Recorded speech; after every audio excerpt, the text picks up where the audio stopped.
प्रणाम दोस्तों। जीवन के रंग पत्री जी के संग इस कार्यक्रम में आपका बहुत बहुत स्वागत है।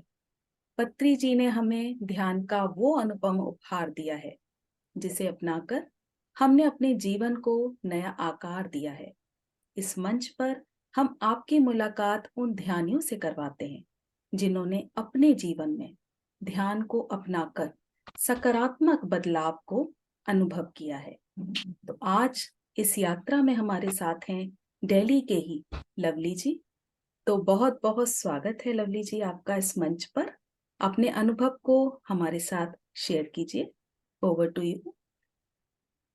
सभी ध्यानी मित्रों को मेरी प्यार भरी नमस्कार।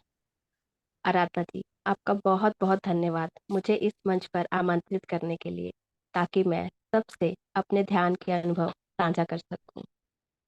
तो मेरी ध्यान की यात्रा मेरे हस्बैंड की वजह से अगस्त 2019 में शुरू हुई। मुझे उससे पहले मैं आपको अपने अपने बारे में कुछ बताती हूँ। मुझे बचपन से ही किताबें पढ़ने का बहुत शौक था। बचपन में नंदन, चंपक वगैरह पढ़ती थी। फिर बड़े होके ग्रह शोभा, सरिता पढ़ते हुए मैं उसमें कहानियाँ और सबको खुश रखने के तरीके ढूंढती थी। शायद यही मेरी उस खोज का नतीजा है जो मैं ध्यान में आई। और मुझे सबकी मदद करना, सबके साथ प्रेम से रहना बहुत अच्छा लगता था। ये मेरा स्वभाव है। और बचपन में जब मम्मी के साथ मंदिर जाना, कीर्तन भजन करना बहुत ही पसंद था। मुझे भगवान में पूरा विश्वास था। और जब शादी के बाद ज़्यादा पूजा पाठ नहीं करती थी मैं, लेकिन भगवान मेरे साथ हैं, मुझे ऐसा एहसास होता था। और ये मेरा विश्वास अंदर से बहुत गहरा था। फिर जब शादी के बाद लाइफ में बहुत से बदलाव आए, बहुत से चैलेंज आए, लेकिन मैंने हर चैलेंज को हंसकर स्वीकार किया। उस परमात्मा ने मुझे अंदर से इतना मजबूत बनाए रखा कि मैंने जो भी लाइफ में चैलेंज आए, जो भी सिचुएशन आई, उसे एक्सेप्ट किया और लाइफ में आगे बढ़ती गई। इसी तरह हर चैलेंज को स्वीकार करते हुए लाइफ हंसी खुशी आगे बढ़ रही थी। तो उसके बाद एक दिन मेरे हस्बैंड और मेरा बेटा पार्क में गए, तो वहाँ पे कुछ मास्टर्स ध्यान के बारे में जानकारी दे रहे थे और उन्हें सबसे उनका फ़ोन नंबर ले रहे थे। तो मेरे हस्बैंड ने मेरा नंबर वहाँ पर उन मास्टर्स को दे दिया। और फिर उसी शाम मेरे फ़ोन पर एक मैसेज आया। रोहिणी पिरामिड मेडिटेशन के नाम से एक ग्रुप बना हुआ था जिसमें मैं ऐड हो रखी थी। तो फिर मैंने अपने हस्बैंड से पूछा, क्या आपने सुबह पार्क में मेरा नंबर दिया किसी को? तो उन्होंने बोला हाँ। और वहीं से मेरी ध्यान की यात्रा शुरू हो गई। उसके बाद मैं उसमें जो भी मैसेज आते थे, मुझे पढ़ने का शौक तो था ही, तो मैं उनको पढ़ती थी और मुझे बहुत अच्छा लगता था। फिर कुछ दिनों बाद उसमें एक उसके बाद कोरोना का टाइम आया। तब कोरोना से सब लोग डरे हुए थे। सब लोगों को लग रहा था कि क्या होगा हमारे परिवार का, हमारे बच्चों का। और ये डर सबके मन में था।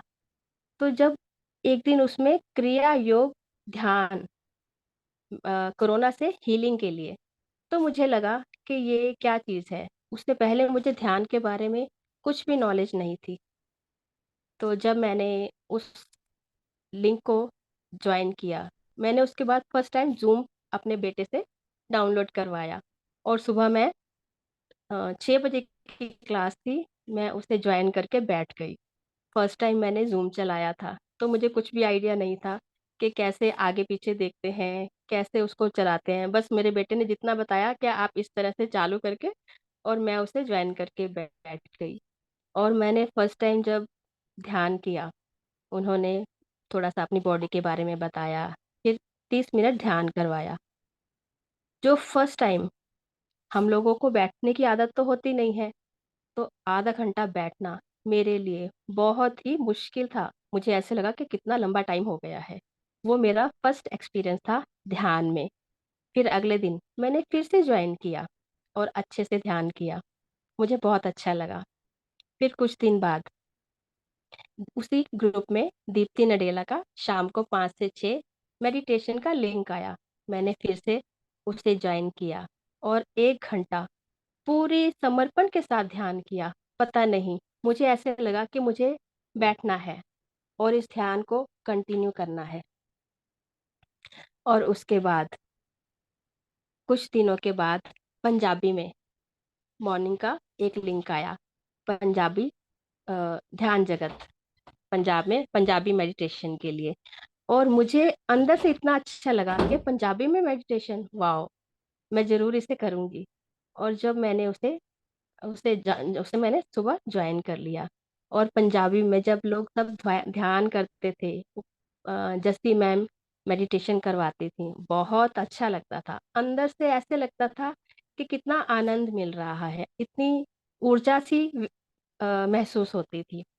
फिर उसके बाद 40 दिन का मास्टर बनो आया, मैंने उसे ज्वाइन किया।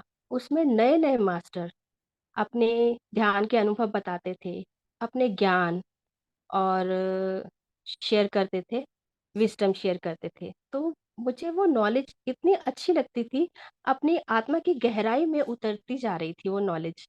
ऐसे लग रहा था कि हम तो कुछ जानते ही नहीं है, ना अपने बारे में ना जीवन के बारे में।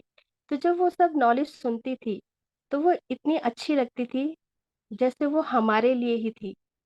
और उसके बाद मेरे को अंदर से इतनी खुशी और इतना ऐसे लगता था कि सब कुछ मुझे मिल गया है जिंदगी में। जीने का तरीका बहुत अच्छा लगने लगा, जीवन जीना। जो मेरे मन में कुछ डर थे, वो डर धीरे धीरे अपने आप खत्म होने लग गए।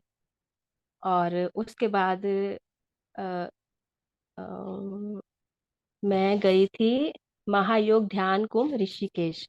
वो मैंने अटेंड किया, वहां पत्री जी से मिली।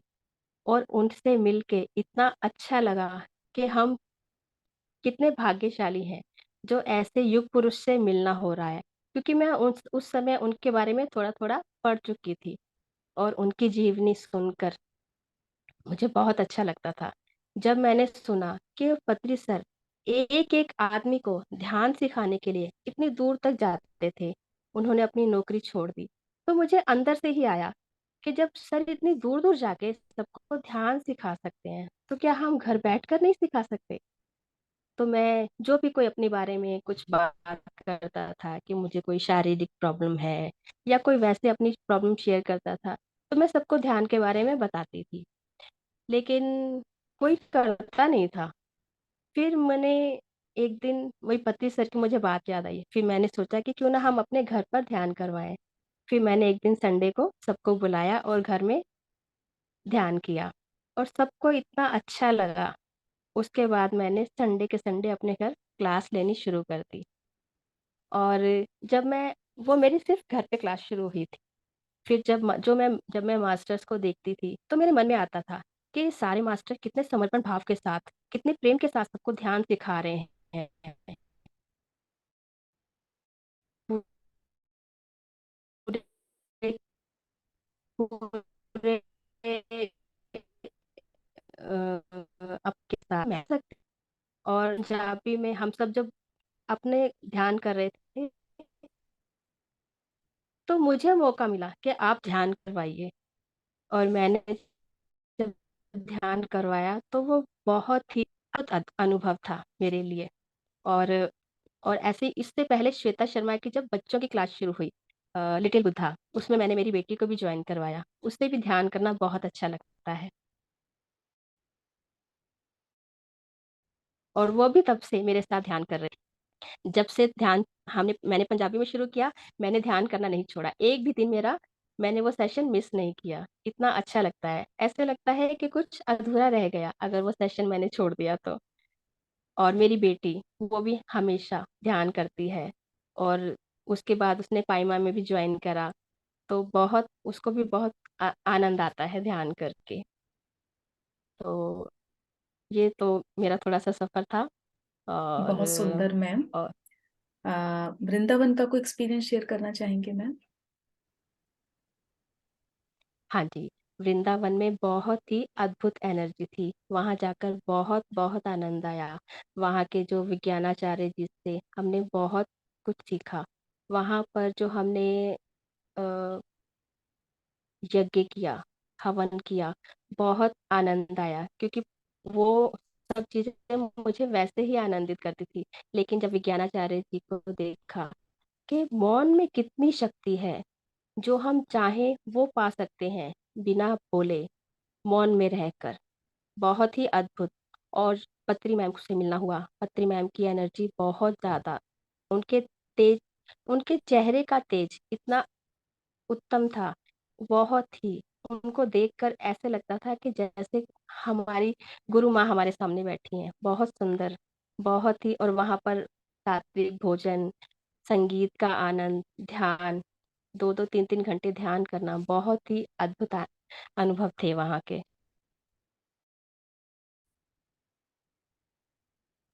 और बहुत ही सुंदर लवली जी, आपका अद्भुत अनुभव, बहुत ही सुंदर। किस तरह ध्यान करने से आपके जीवन में बदलाव आया, भावनात्मक स्तर में आप मजबूत हो गई, और सकारात्मक जो अनुभव किए आपने, उसका तो जवाब ही नहीं है। तो बहुत सुंदर मैम, बहुत सुंदर अनुभव आपका। तो थैंक यू मैम। और मैं बहुत बहुत धन्यवाद।